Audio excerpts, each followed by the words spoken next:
Hi everyone, welcome to this video. I have no idea how this is going to pan out, but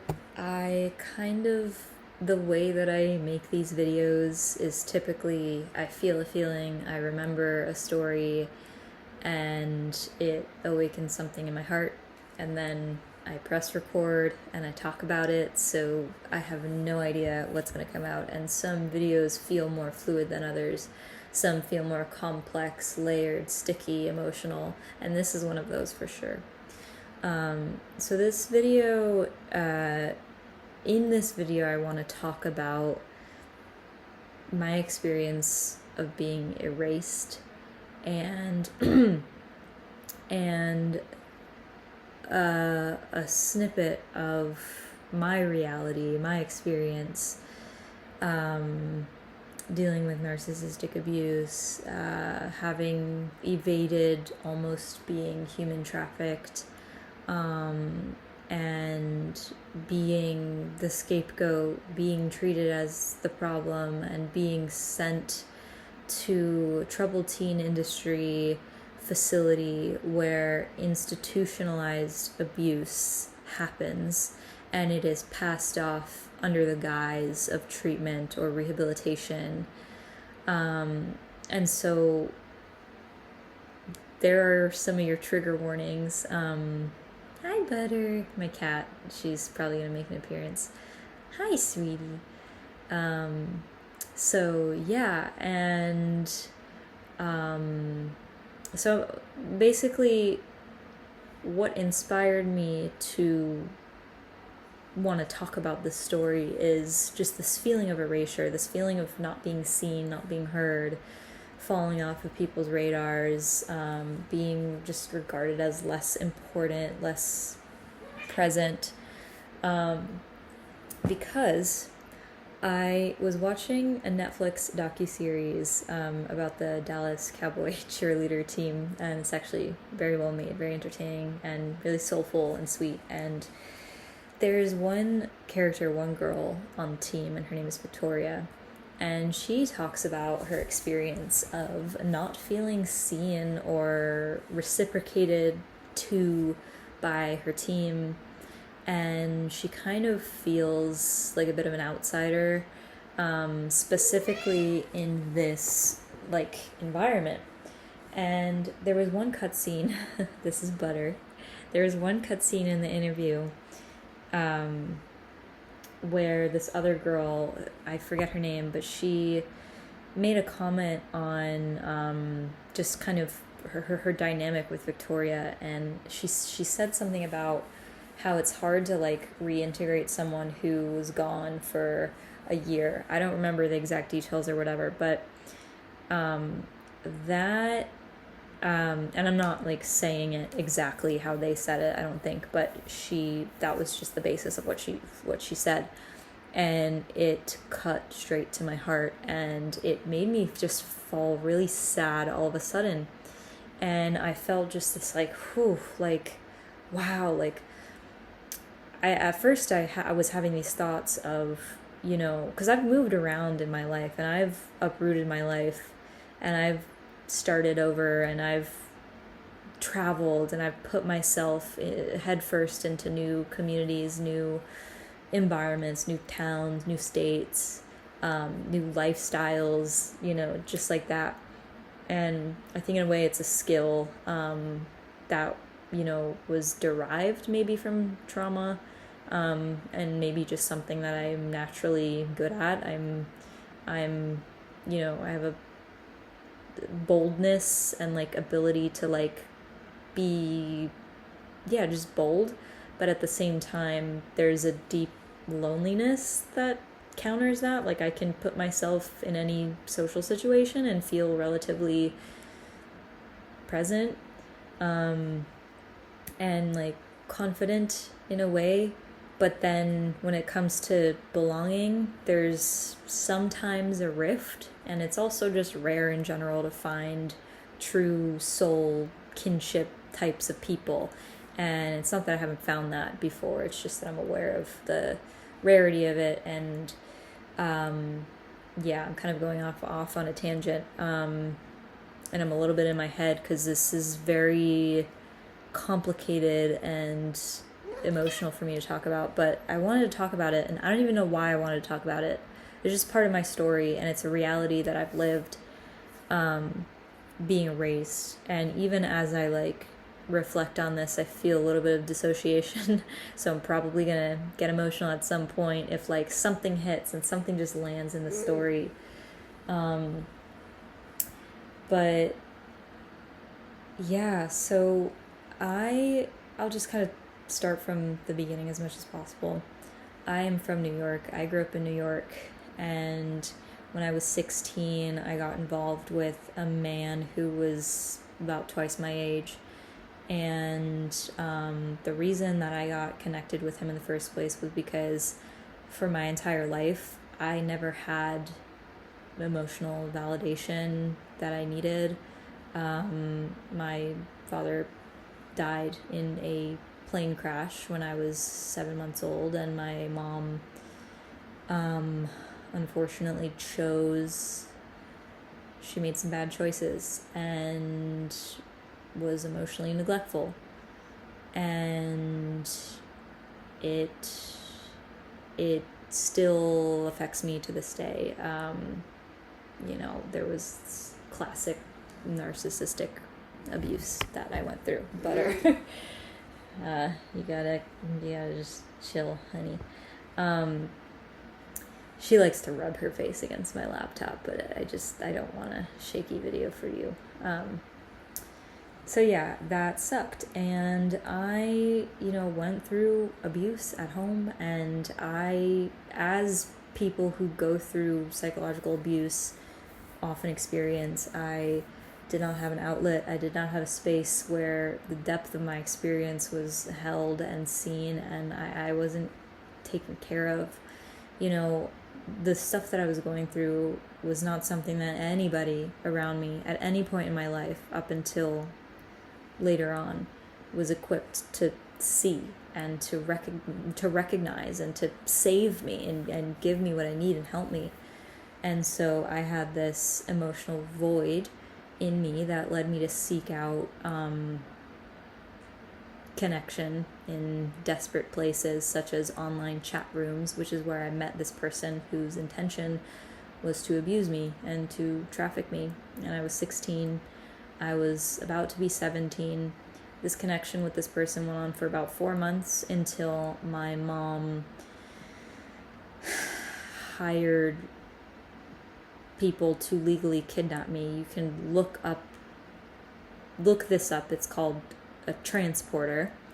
And anyone or most people who are sent to troubled teen industry institutions, which are mostly located in Utah, which is a state that there's no federal regulation around this kind of stuff. So institutions are allowed to get away with exploiting and abusing teenagers. And the saddest part was that I was a scapegoat. I didn't do anything wrong.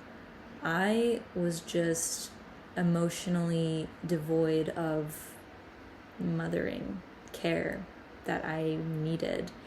I didn't get that. I didn't get loving parents. I didn't get a supportive family. I didn't get that. And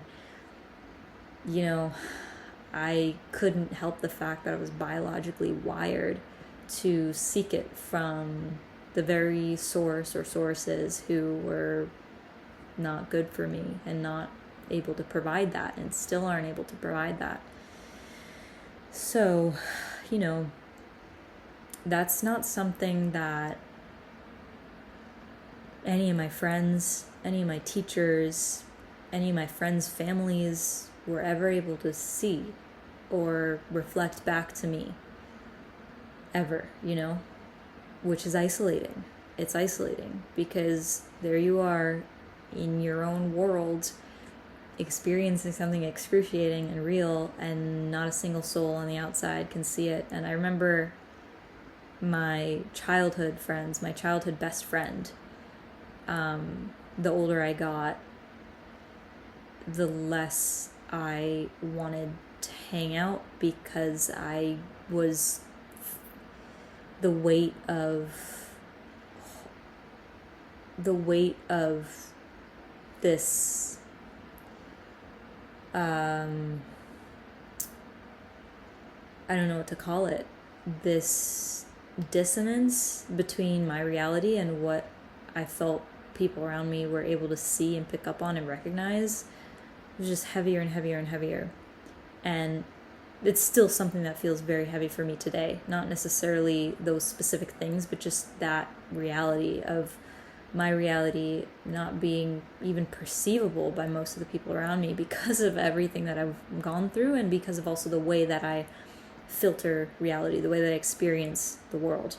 I see and feel things very differently from the majority of people around me that I see. And I know I'm not alone per se, but I mean, I am in a lot of ways, if I'm being honest.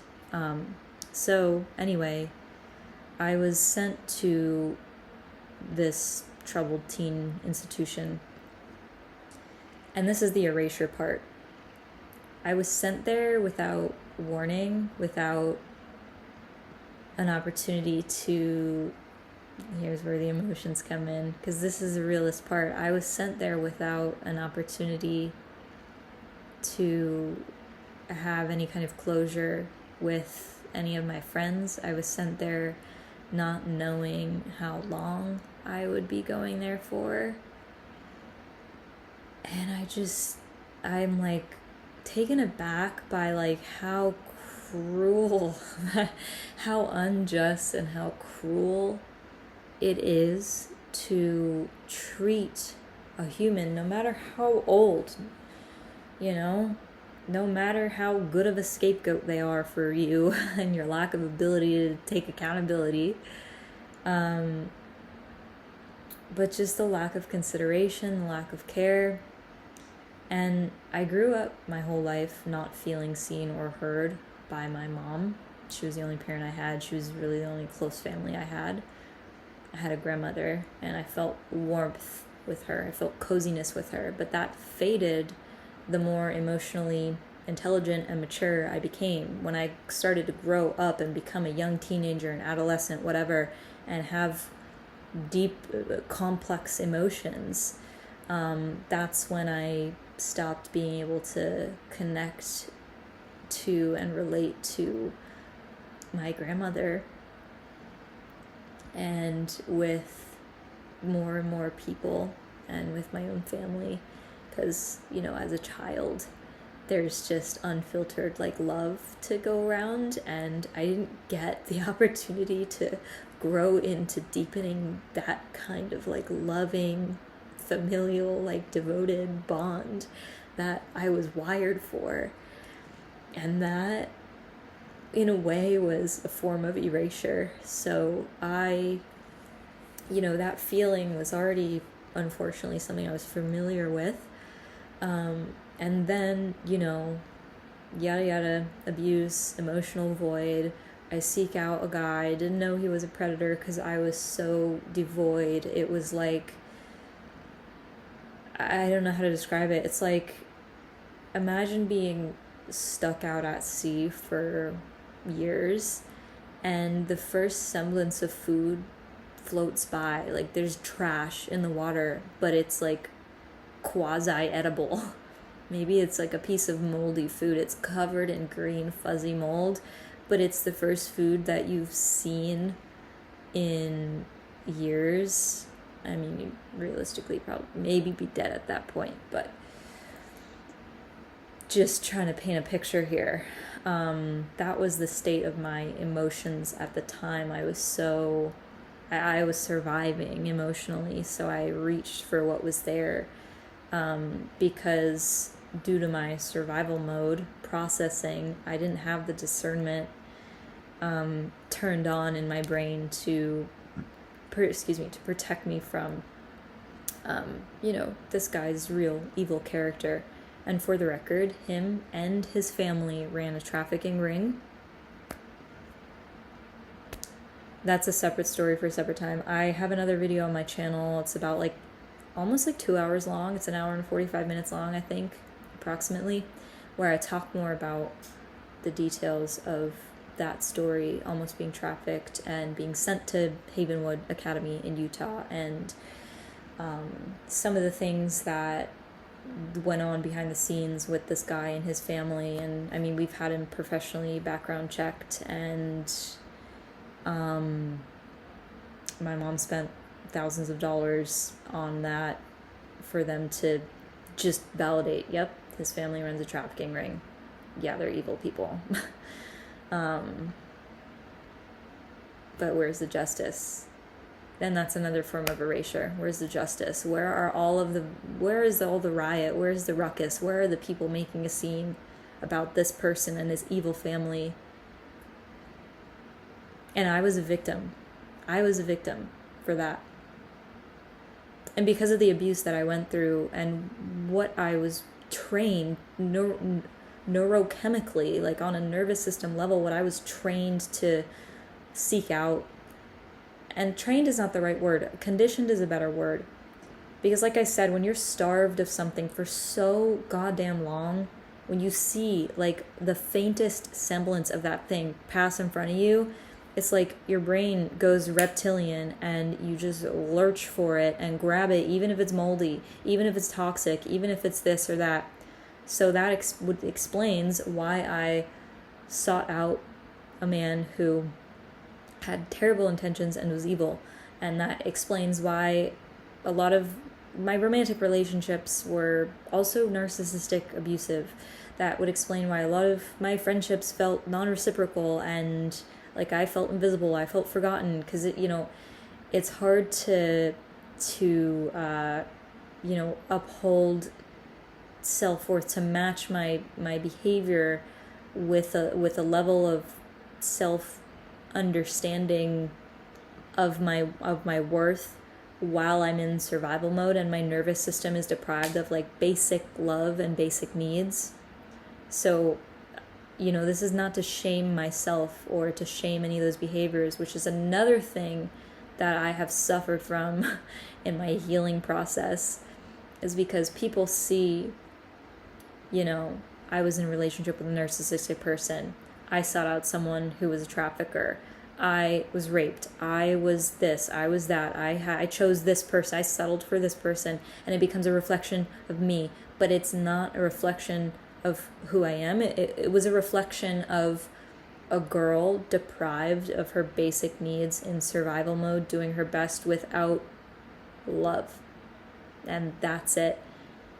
There is such a fat stigma around abuse survivors and their consequential life behaviors and decisions that don't do justice to the triumph that they're really exerting in their lives on a day-to-day basis that you can't even see because you have no reference point to the abuse, to the hardship that they went through. And that's something that I carry. So that's why I'm telling this story. That is why I'm telling this story. Because I was erased. And I want you to learn what that felt like for me. I want you to see what it was like. I want you to see everything that you never paid attention to before. And I want you to understand that there are people that you could walk past in the grocery aisle, in the street, in your dance class, in your soccer practice, on your horseback riding. Like, there are people who you will drive past on the highway, on the road, neighbors down the street, who are experiencing invisible struggles that, unless you took the time to listen and want to actually hear people out, that you would never guess. I'm not somebody who you would see and assume that I went through everything that I went through. And this is just scratching the surface, I swear. There's more. There's a lot more. But anyway, back to the topic of erasure, I actually need to pause this and shut my space heater off because it's getting a little warm. So yeah, erasure. When I was watching that episode earlier that sparked me to create this video, it made me just remember what happened when I was both in Havenwood Academy, the troubled teen institution that I was legally kidnapped and sent to, and what happened when I was there, and then what happened when I left there. So like I was saying, I grew up in New York, and I was sent from Queens, New York was where I was living at the time, because my mom had sold our family house, my childhood home where I grew up in Long Island, when I was 16. And I was going back and forth from Manhattan to Long Island because I would go to school in Manhattan during the week. And that was one good thing that happened when I was a teenager, is I got to go to art high school, because school never worked for me. School, I would say, was honestly more traumatic for me than anything, because it was just not designed for my needs, my sensitivities. I'm different than most people that I grew up around, and that I was systemically kind of like funneled into the same system as. Like, I wasn't built or designed the same way that a lot of other people were. And I also came from a really disadvantaged, kind of emotionally disadvantaged landscape, so that certainly didn't help anything. So yeah, this is really emotional, so I'm sorry that I'm like losing my train of thought. I just need to pause again for a second. It's a lot. So yeah, as I was saying, I was sent from Queens, New York. When my mom sold the house in Long Island, she got another family house in Queens, so then I was back and forth from Queens to Manhattan. So anyway, I was living in Queens at the time, and it was March of 2015, and that was when I was sent to the troubled teen institution. And I tell more of the details of the story in my longer video on my channel about the time. I think the video was titled like this is the hardest story I've ever had to tell. One of them.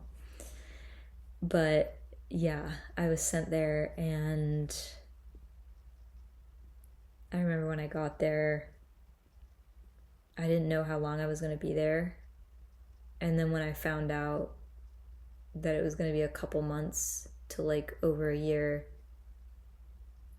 I felt crushed, and I just kind of went into this stealth mode. I was like, I'm going to make the most of this.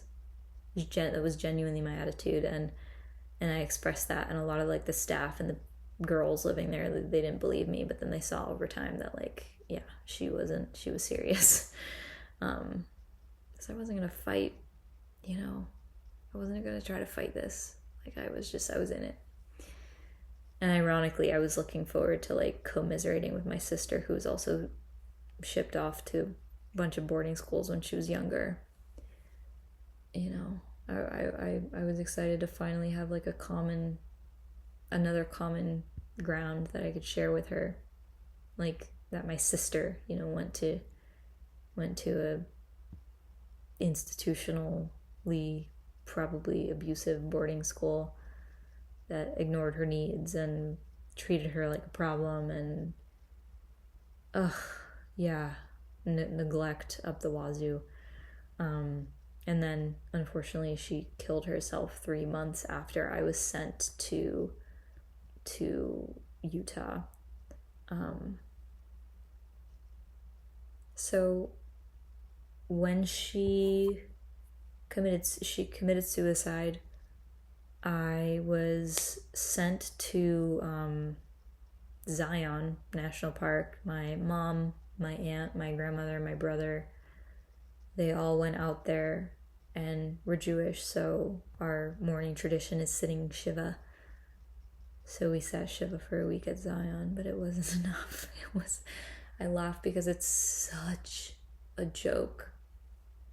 was such a joke that I was like given a week off of prison to grieve my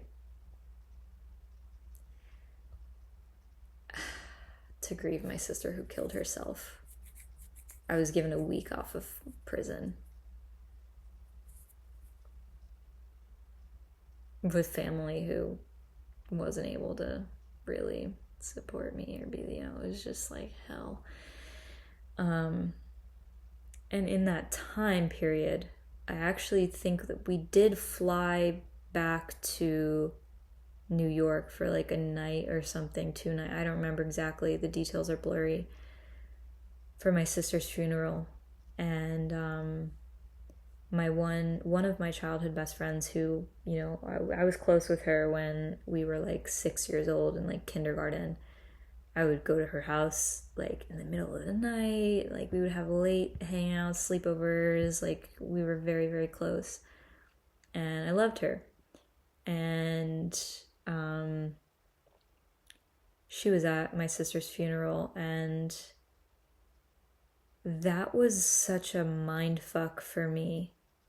I don't think I've processed that specific moment very much since then, but it was so surreal for me to see one of my closest friends there and to feel the separation between I am an abuse victim trying to... How do I even explain this? You know how I was saying how like abuse victims learn to separate themselves from what's happening. It's like when you grow up in an insular experience of like basically not being loved and not and you're isolated because not a single soul is reflecting back to you the truth that you need to hear so desperately. So you begin to believe subconsciously that you are worthless. It's not even conscious, it's just you feel like shit all the time because you're being mistreated all the time, you're being neglected, and not a single fucking soul is there to scoop you up and love you and care for you and give you what you need. And that's the bubble that abuse creates, and that's what keeps people locked in. That's what keeps people from telling their stories. That's what keeps people from finding fairy tale love. That's what keeps people from being happy after abuse and growing beyond abuse. But I'm breaking that chain, and I'm doing it, and I'm believing in love, and I'm speaking the truth, and I'm like shameless about it. But it has taken, my God, it has taken many, many, many dips into the valley, different valleys of hell and back to sit here and tell you all of this.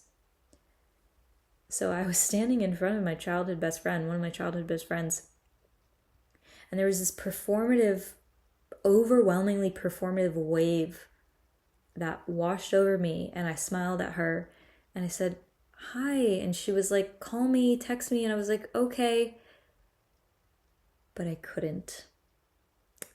I couldn't say, my darling best friend, I'm not able to call you or text you because I am in prison right now. I am in a cult. I am in an institution where they are withholding my right to talk to anybody. I couldn't say that. I didn't even know that. It was all just so much, just thing after thing after thing. First, my whole freaking childhood and the trauma and privacy violations and suffering and emotional injuries for the years and months leading up to being kidnapped from my own house while my mom watched it happen, and she laughed. She laughed when these people knocked on my bedroom door. I said, "Hold on," and then they knocked again, and I said, "Hold on," louder, and then they knocked again, and I screamed, "Hold on," and then my mom laughed with embarrassment over me. Like she was embarrassed. Like, oh my God, my daughter is talking back to you. My daughter is giving you a tone, and that's the energy that I was abducted in, It's fucked up as hell. And so imagine that, that's my whole life, that's my whole childhood. And then like boom, boom, boom, boom, boom, like trauma after shock after shock after like just experience after experience where I don't exist. My needs, they don't matter. My desires, they don't matter. My human rights, they don't exist.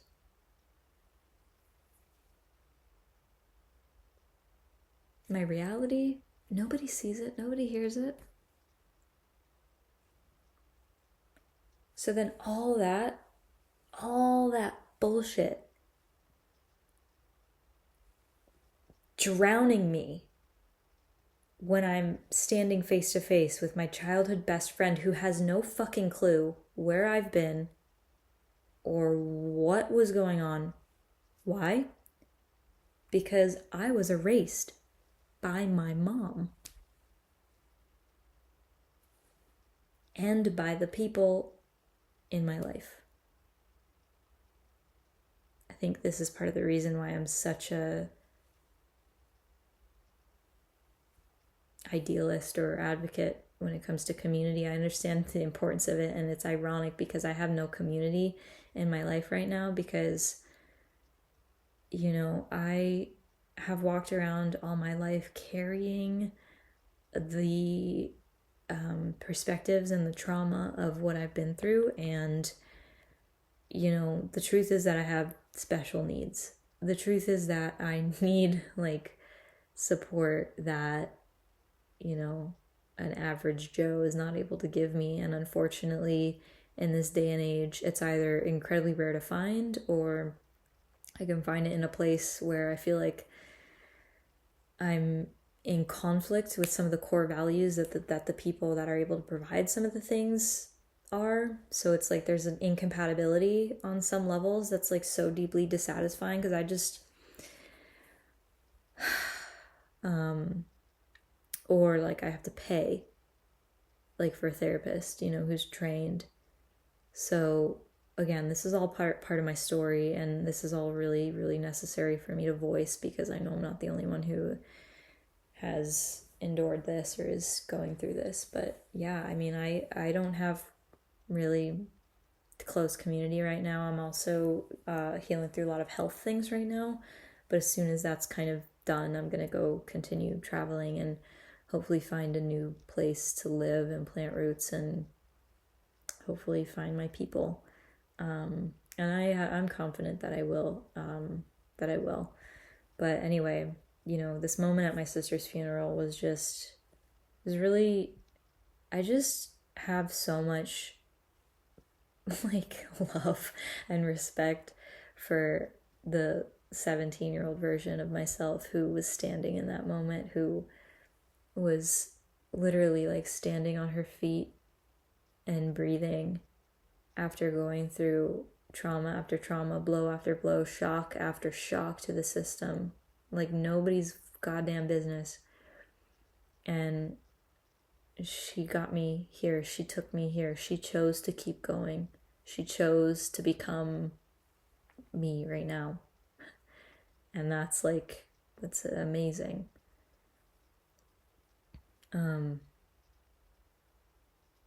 It's amazing that I have been able to find and remember my love and my heart despite how silenced and injured and ignored and neglected that it has been. And it's amazing that I've still been able to find and share love, friendship. Even though those relationships are no longer standing, I think the fact that I was able to get to those places is a testament to superhuman, godly strength that I was given so that I could stand here and give a voice to the things that other people forgot their voice amidst a long time ago.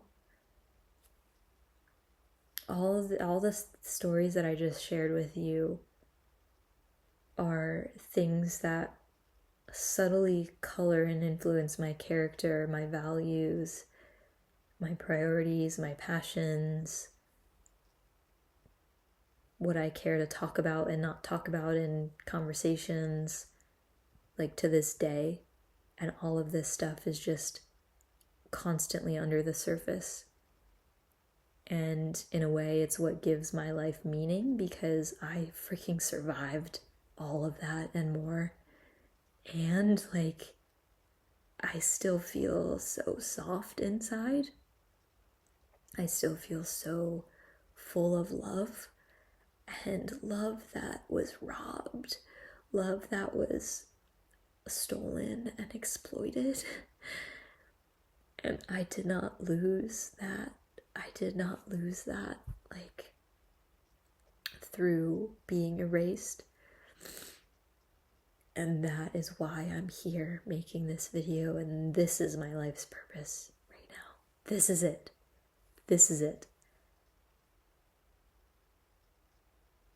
I've always been extremely, extremely sensitive, and that has been a gift. That has been the thing that's protected my spirit, or protected my spirit from breaking. And I really don't think the spirit can ever break. And if you think something is broken, it's not really who you are. It's just the part of the ego. It's a defense mechanism. It's not the love inside. Nothing can touch that. Nothing.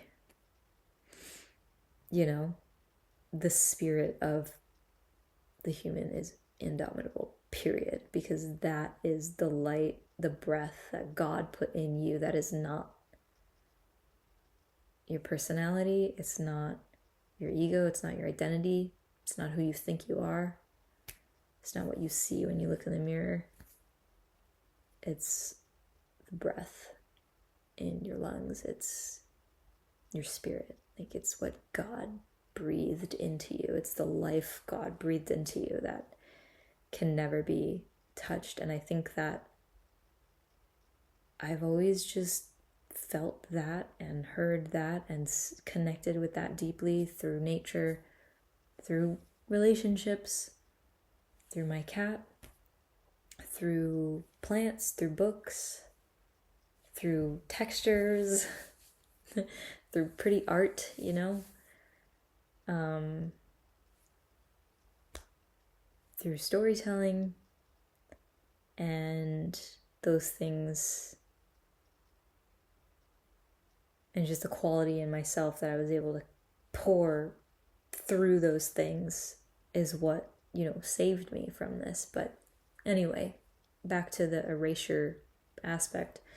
So there was that element with my sister's funeral, which is just, I laugh because, like, it's ridiculous. It's so sad and shocking and mind-blowing that I am telling you a story with the phrase "my sister's funeral." That's something that is so hard to go through, especially suicide.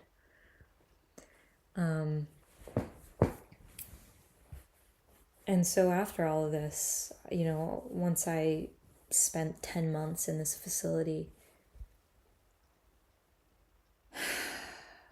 I was finally sent back home. But by the time it was time for me to go home, my mom had moved out of New York and went to Florida because my aunt is here, my mom's sister is here. And so I didn't get any closure. I didn't get to say goodbye. I wasn't given that. I was robbed.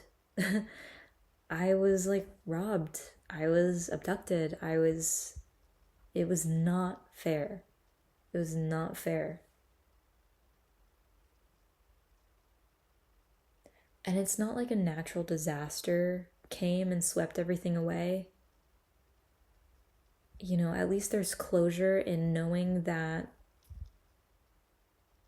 nature is, by nature, an unpredictable beast that we owe reverence to. Life is the same way, and sometimes life takes form through people who are inconsiderate and disregard you, which is really fucked up. It's one fucked up way to learn about nature and to learn about the reality of life and the unpredictability and how you have no control. The hardest thing is when the reality that you have no control is taught to you through your own family, your own mother, through the systems and the people around you who choose to disregard you, whose choices affect your lack of control. Somebody else's choices can indeed rob you of your birthrights. And that's the toughest thing out of all of this, is that betrayal by your own brothers and sisters, your own brethren, your own kind, your own family, your own community, the people that surround you. When your downfall, what's that word?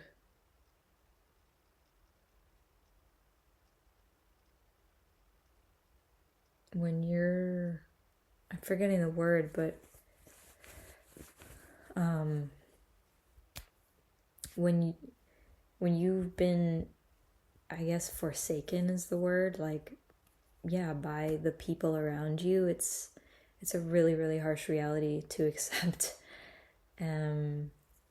It's really the hardest thing in the world.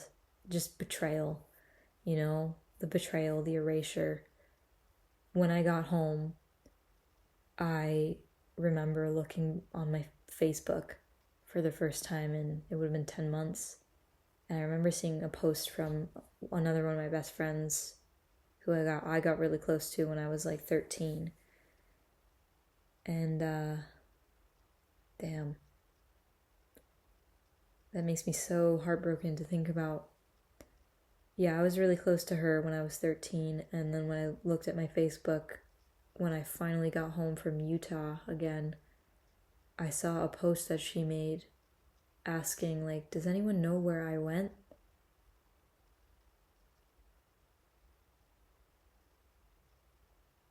She was one of my closest friends, and my own mom didn't care to reach out to her or to a single other soul that I was close to. And I don't know, I don't even think I ever spoke to half of the people who were wondering where I went when I disappeared. And I didn't tell that story for so long until now, 10 years later, because I was so ashamed. I was ashamed not because I did anything wrong, but because I was the scapegoat and the victim to systemic abuse across many, many, many, many systems. Again, from my own family, and not being seen or recognized in school or relationships leading up to that point for like what was really going on behind closed doors. And then, yeah, like institutional abuse, systemic abuse is some of the hardest, because as humans, we're actually wired to be tribal, to be social, to love, to care. And when that is taken away from us because the people responsible for caring for us and protecting us fail, and they choose the opposite, it's the most evil thing. They plant the most evil seeds in the psyches of abuse survivors, because those seeds are like invasive weeds that try to overtake the composition of a more pure, righteous, holy, natural, loving impetus or constitution in the mind. And what I mean when I say those words is like just being a healthy human and having healthy relationships, having healthy support systems. It's like when you're abused, your abusers and the structures and systems that abuse you, they plant invasive seeds in you. And unless you have a whole team of people working to uproot those weeds with you, you can't keep on top of all of them. It's like one person can't prune 1,000 trees in a forest in a few weeks or in a few days. I don't imagine a forest of 1,000 old growth trees, 300-foot tall trees, and they need to be pruned. One person can't possibly prune all of those trees and sweep all of the debris off the ground and eat and sleep and have a balanced life in 3 weeks' time. And that's the reality of being abused. That's the reality of being erased. That's the reality of being neglected. And I'm still here, still trying to pick up the fucking pieces by myself. And you know what helps me clean them up? Words of affirmation, being validated for what I went through, feeling seen, having friends, having people show up and show me love for no reason without asking, cuddles, adventures, doing hobbies that I love, spending time in nature, breathing air, spending time in beautiful landscapes, traveling, eating right, drinking right, taking good supplements, hyperbaric oxygen therapy.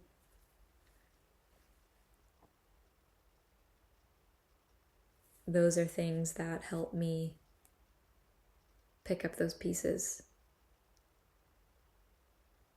So I'm not invisible. My abusers did not erase me. And I will continue to show up here and be a freaking voice for the voiceless. For my people who aren't ready or able to process the shock of what happened to them, to tell the stories, to tell the truth of how they were abused, shut down, quieted, forgotten, pushed aside, inconsidered. I sincerely love you so much. I am standing with you. This is for you because I was you. So if anything that I've shared plucked a string in your heart, brought some emotion up, if you feel hopeless, if you feel doubtful, if you feel a grief so heavy it brings you to your knees and makes you scream, makes you fall to the floor, I've been there. And it is the strength that you have to allow yourself to drop to the floor and release the weight of the injustices that your abusers tried to bury you under, tried to erase you under. That strength is what is going to allow you to rise and hold hands with somebody else who is going to one day need you, to pull them out from where you are right now. I know that nobody might be there for you right now to pick you up, but I'm here for whatever it's worth. I went through a lot of moments where I didn't have anybody as well. That's part of this journey, and that's part of what makes you a testament to the brightness of your spirit, because survivors like you, people like you, lights like you are living proof that that abuse and that bullshit, it doesn't work, and it's not sustainable.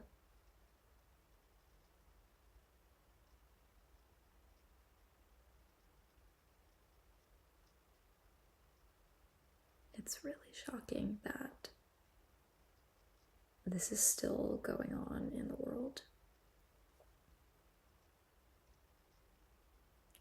And I still feel the weight of what people are enduring and what people get crushed underneath.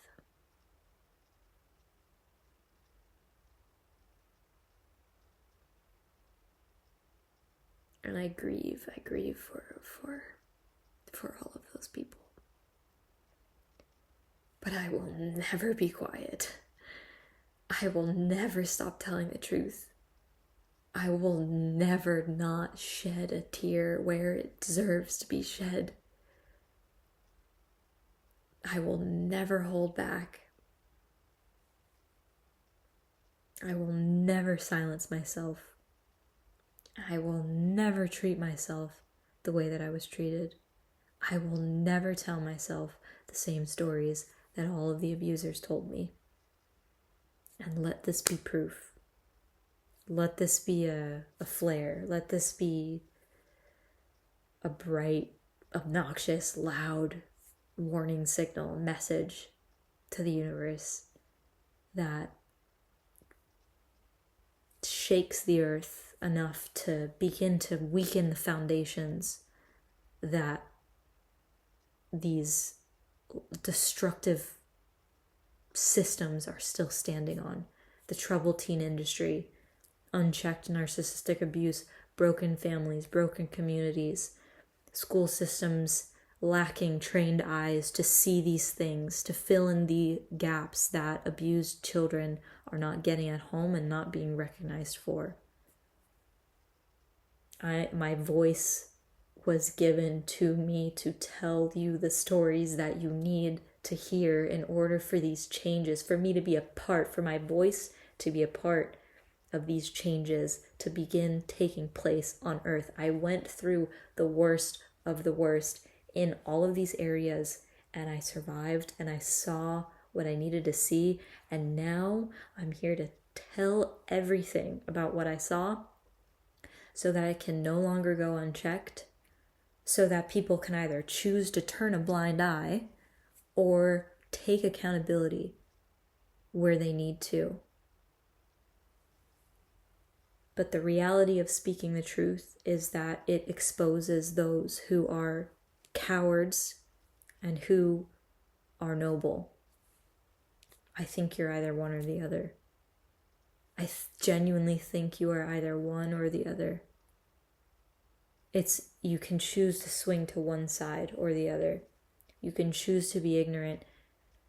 And I'm not suggesting that to be noble means to physically do something about the stories I'm telling you, but to be noble is to be impact, to feel my story. That's noble. Receiving my story is noble. And even just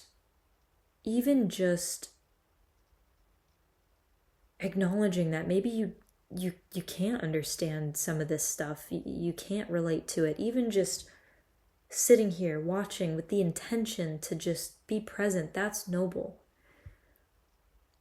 And nobility doesn't have to be some flashy display. It's a quiet thing in your heart that only you can know and you can see. Something you have to check yourself for. And then there's the cowardly thing, which is abuse, dismissal, hiding the truth